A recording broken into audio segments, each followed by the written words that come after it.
Welcome back, everyone. We're up to section 2.4 in chapter 2 for business calculus.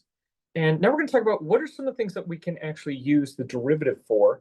We're not going to actually find any derivatives yet. Again, that's the big section 2.5 that's coming up, where we will be introduced to how to quickly take a derivative. But here are some practical applications. In general, it's a rate of change. So the example that they have here are the number of people per year. So again, it's a ratio, it's a fraction, it's an out of something. So something is changing with respect to something else. Graphical, we don't need to get abstract there. A big one is in physics is velocity, which is the speed of something, meaning the change in distance with respect to time. And actually the second derivative, so if we do the derivative 2 times, we can end up with acceleration, which is in miles per hour squared, or miles per hour per hour. I'm kind of glancing over those to get to the business ones. And there's actually a lot, obviously, the semester that we're going to be using for business. My background is in physics, but now we're going to talk about in business. So there are a few things that we're going to notice. Marginal cost, revenue, and profit. When we see the word marginal, that actually means derivative. That means the change in cost, the change in revenue, the change in profit, often with respect to time. That's not always the case. We can have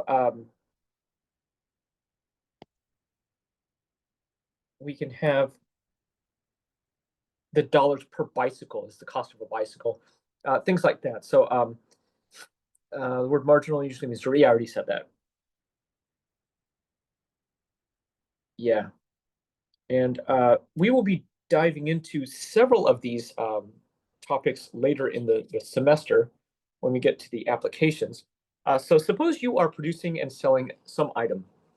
The profit you make from you make is the amount of money you take in minus the amount of money you paid to produce the item. Both of these quantities depend on how many you make and sell. So we end up with functions. Here's a list of definitions of some of the terminology together with their meaning in algebraic terms and in graphical terms.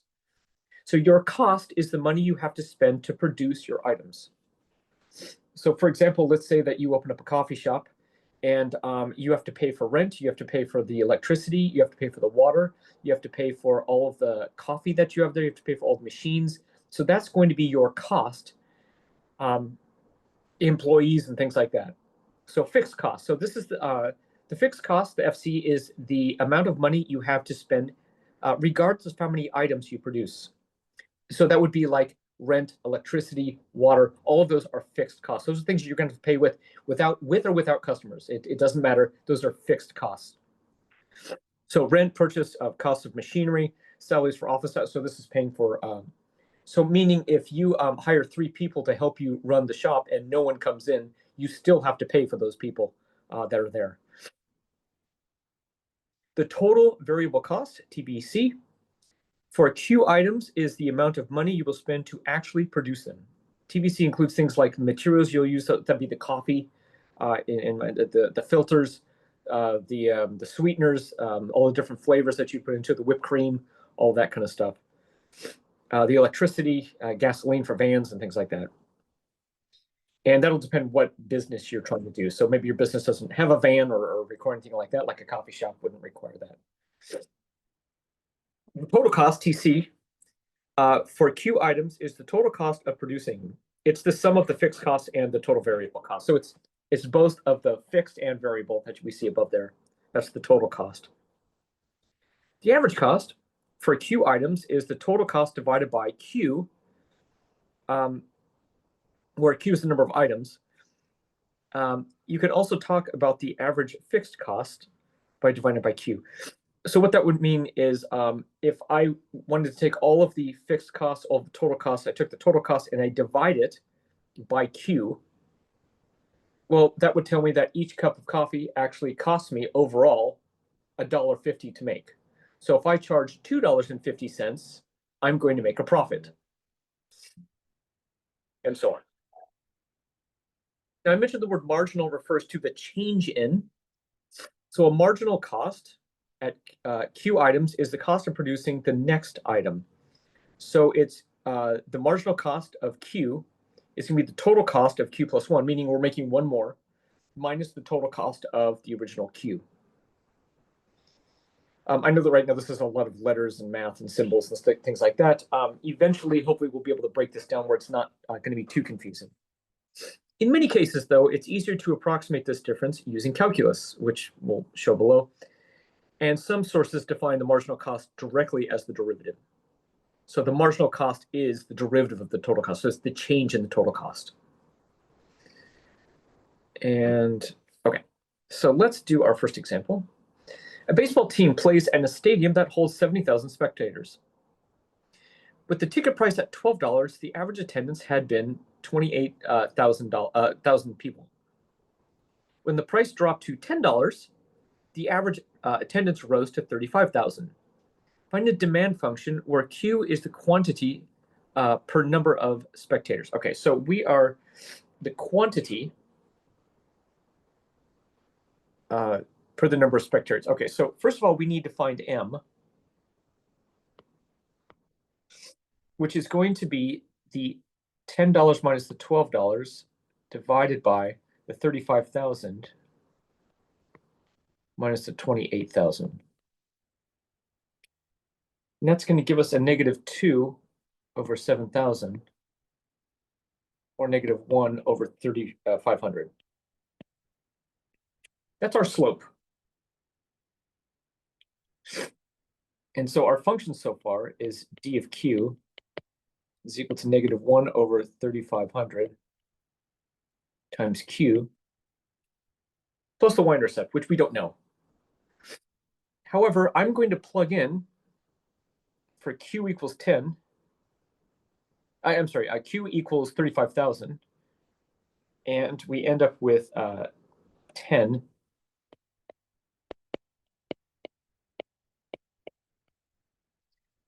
And when it costs $10, we have 35,000. Yeah.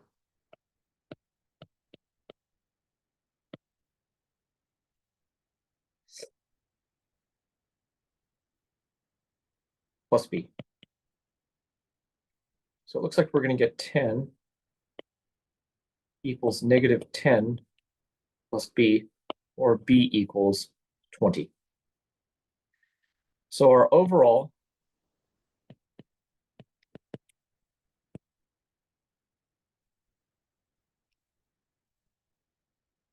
is going to be there. I can use a new feature. I'm going to do this because I have an iPad and I'm moving it right there. Yeah. There it is. Super cool. So it's basically find the equation of the line. When we start using derivative, it's going to be a little bit easier. All right, number 2. Suppose that your demand function is given by d of q equals -q squared minus 2q plus 501, where q is thousands of units sold and d of q is the dollars per unit. Meaning how much is d of q is going to be the cost per cup of coffee. Compute the following, showing all calculations clearly. If 7,000 units are to be sold, now this means that Q is 7, right? Because Q is in thousands of units, so that just means Q equals 7. Then we're going to get D of Q, or D of 7 in this case.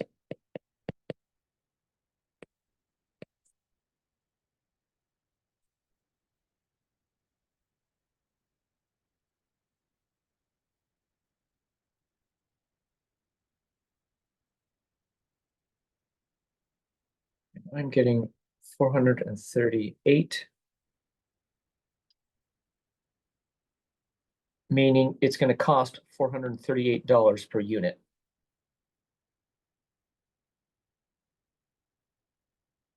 And so this is the price that should be charged.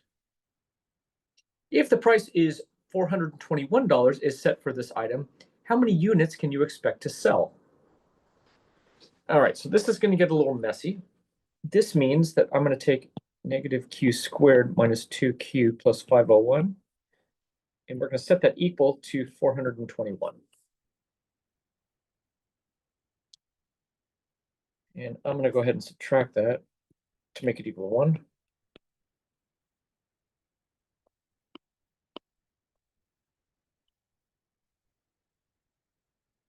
So negative q squared minus 2q plus 80 is the same as q squared plus 2q minus 80 equals 0.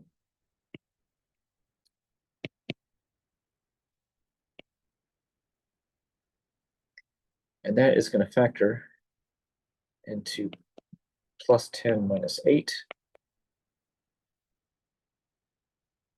So this means that q is going to equal 8.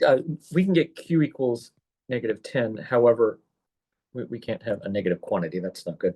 Now remember, q is in thousands of units. So if q equals 8, that means that we can sell 8,000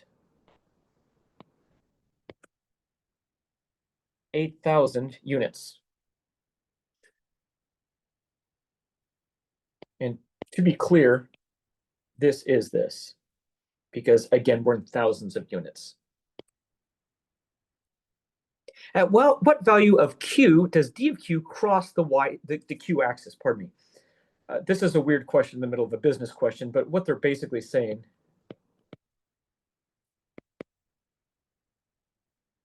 when does that equal 0? And so what we're going to do is the quadratic formula.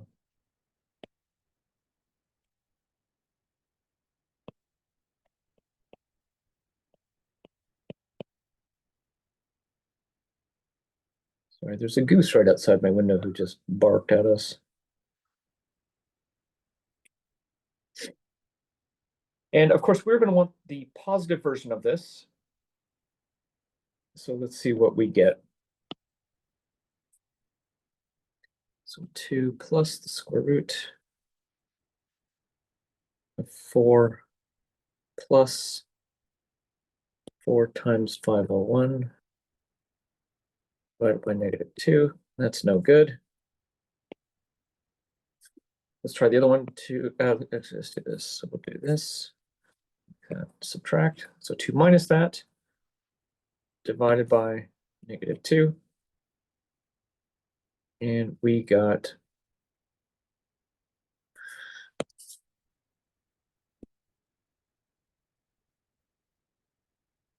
this is about 21.405 thousand units. So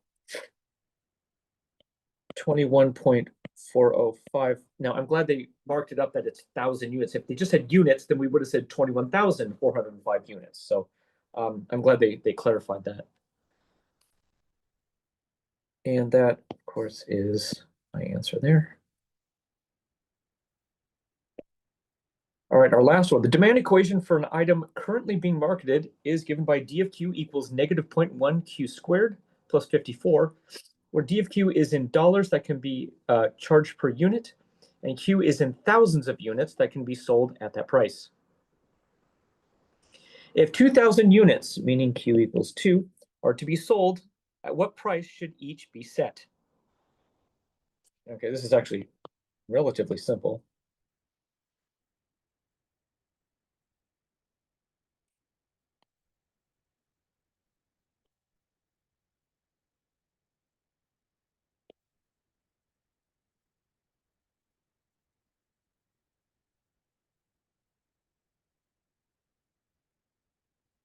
I'm getting $53.60. So here's the direction that the course is starting to go. Chapter 1 was all about let's get your algebra skills to where they need to be. So far, what we've done is we've done a bunch of definitions and what are functions and things like that. And now we're starting to hone in on what are some business applications that we can apply here. The next section actually is one of the longer sections, so it's going to take a bit of a time to do. So please be sure to come taking good notes. Thank you.